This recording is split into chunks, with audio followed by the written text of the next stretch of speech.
राधे राधे दोस्तों, स्वागत है आपका आपके अपने यूट्यूब चैनल ग्रेडली एम क्लासेस में। आज फिर हम बीए सेकंड सेमेस्टर्स की student history of medieval India की एमसीक्यू लेकर आए हैं। इस पर हम 30 एमसीक्यू पढ़ने वाले हैं। जैसा कि आप सभी जानते हैं 600 एमसीक्यू की सीरीज है और मैंने 4 पार्ट तक 75 क्वेश्चन करवाए थे।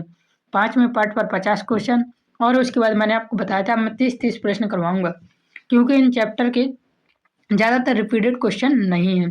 जितने रिपीटेड क्वेश्चन है मैंने मोस्टली रिपीटेड क्वेश्चन और इम्पोर्टेंट क्वेश्चन को ही लिया हुआ है। तो 5 पार्ट तक बहुत ज़्यादा थे तो मैंने वहाँ 75 करवाए और उसके बाद यहाँ पे 6, 7, 8 पर कम थे तो यहाँ पे मैंने 30 प्रश्न लिए हुए हैं। आप चैनल पर नए हैं तो चैनल को सब्सक्राइब जरूर कर देना। ये 7वां पार्ट है, इसके पहले हम 6 पार्ट कर चुके हैं। उसका लिंक आपको डिस्क्रिप्शन में मिल जाएगा या आप सीधे हमारे चैनल पर जाकर प्ले लिस्ट से जाकर भी इसके पहले के पार्ट देख सकते हैं। मैंने बहुत ही एक्सप्लेनेशन के साथ समझाया है, इस वीडियो को भी हम एक्सप्लेनेशन के साथ समझने वाले हैं, तो चैनल के अंत तक बने रहें।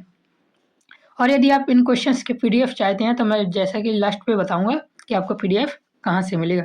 चलिए बढ़ते हैं अपने प्रश्नों की ओर।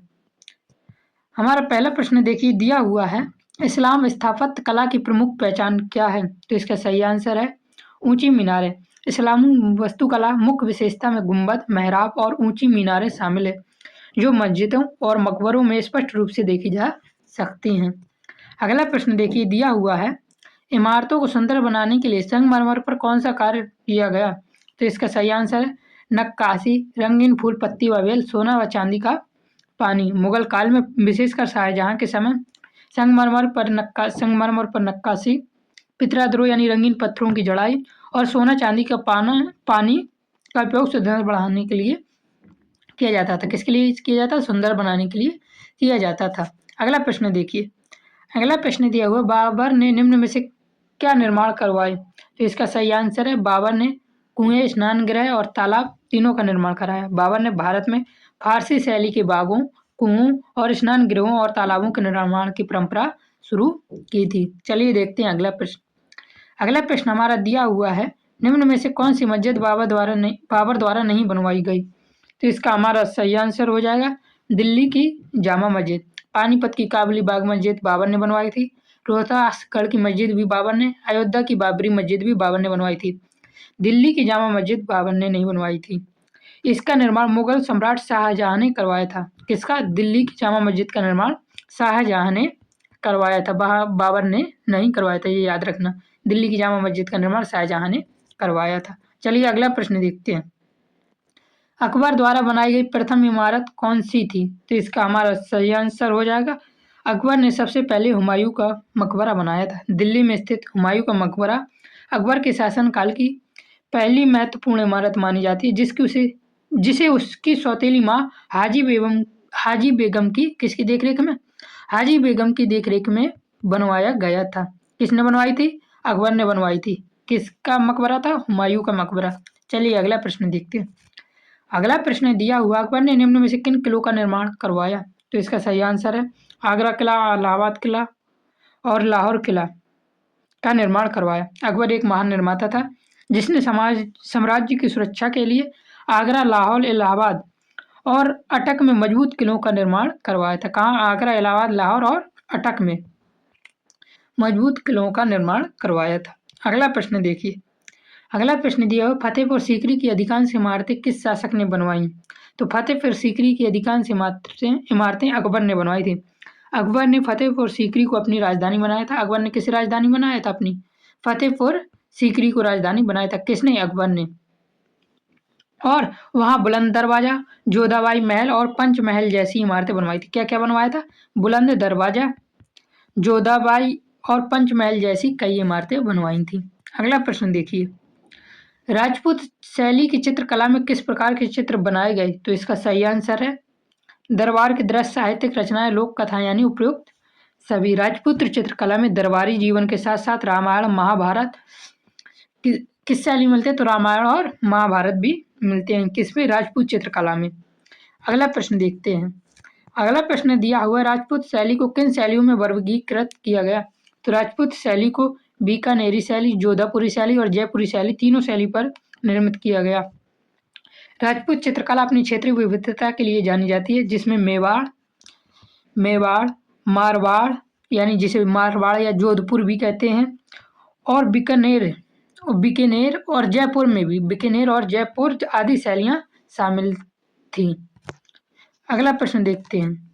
अगला प्रश्न दिया हुआ, जयपुर शैली के चित्रों के विकास में किसका योगदान था? जयपुर शैली के विकास में राजा जयसिंह, सवाई माधोई सिंह और सवाई प्रताप सिंह तीनों का योगदान था। किसी एक का योगदान नहीं था, इन तीनों का योगदान था। अगला प्रश्न देखते हैं। अगला प्रश्न दिया हुआ, मारवाड़ शैली पर आधारित चित्र मुख्यतः किस ग्रंथ से जुड़े हैं? ये इंपॉर्टेंट क्वेश्चन है, याद रखना। भागवत पुराण, 12 मास और रागमाला से मारवाड़ शैली पर आधारित चित्र जुड़े हुए हैं। किस ग्रंथ से? भागवत पुराण, 12 मासा और रागमाला। अगला प्रश्न देखते हैं। अगला प्रश्न दिया हुआ है, राणा प्रताप सिंह चित्रकला शैली का विकास किस काल में हुआ? तो 1625 से 1652 में हुआ था। मेवाड़ शैली, चित्रकला में मेवाड़ शैली जिसे राणा प्रताप जुड़े थे का स्वर्ण काल 17वीं शताब्दी के मध्य माना जाता है, जो 1625 से 1652 है। कौन सा? 17वीं शताब्दी। 17वीं शताब्दी कब हुई? 1600 से 1700 तक, 1600 से 1699 तक कौन सी शताब्दी चलती है? 17वीं शताब्दी चलती है। अगला प्रश्न देखते हैं। अगला प्रश्न दिया, बूंदी शैली में किस प्रकार के लघु चित्र बनाए गए?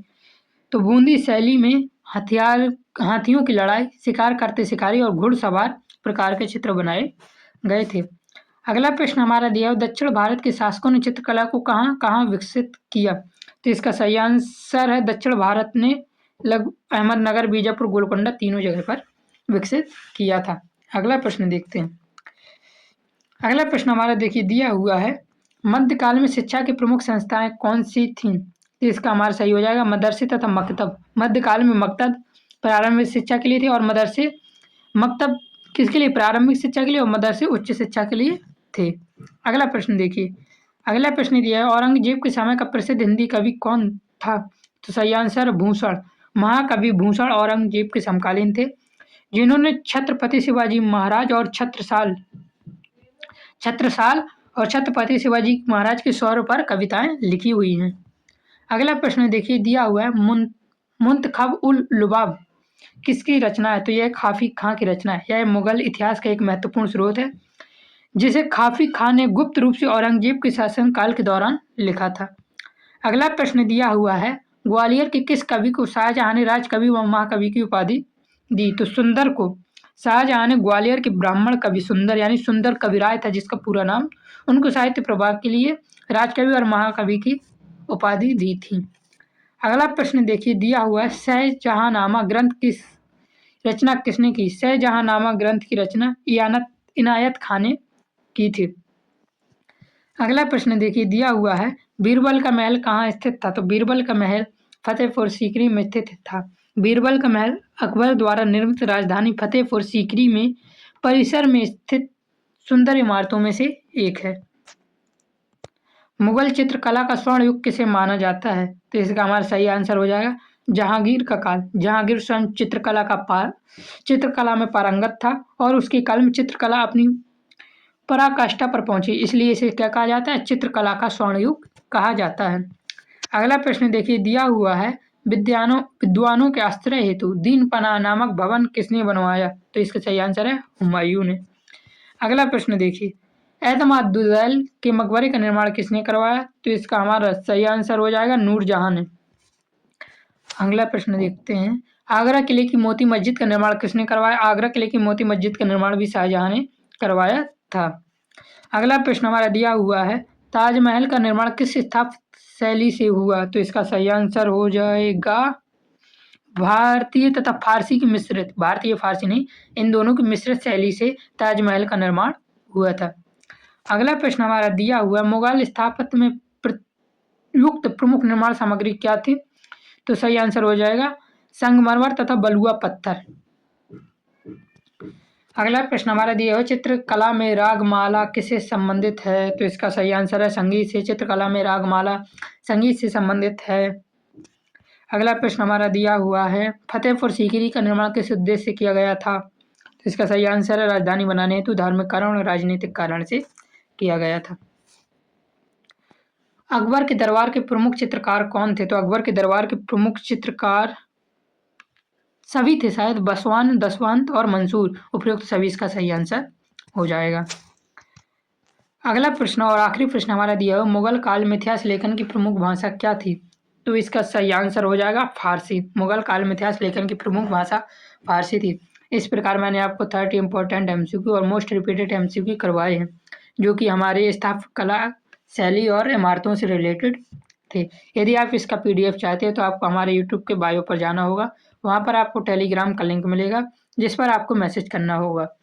और ये आपको पीडीएफ के एक्सेस के लिए 9 रुपये का पेमेंट भी करना होगा। 9 रुपये का पेमेंट करते ही आपको हमारे चैनल पर आने वाली सभी वीडियो का और पिछली सारी वीडियो का पीडीएफ का एक्सेस मिल जाएगा, और उसकी वैलिडिटी अनलिमिटेड रहेगी, अनलिमिटेड टाइम तक। तो राधे राधे, जय हिंद, जय भारत।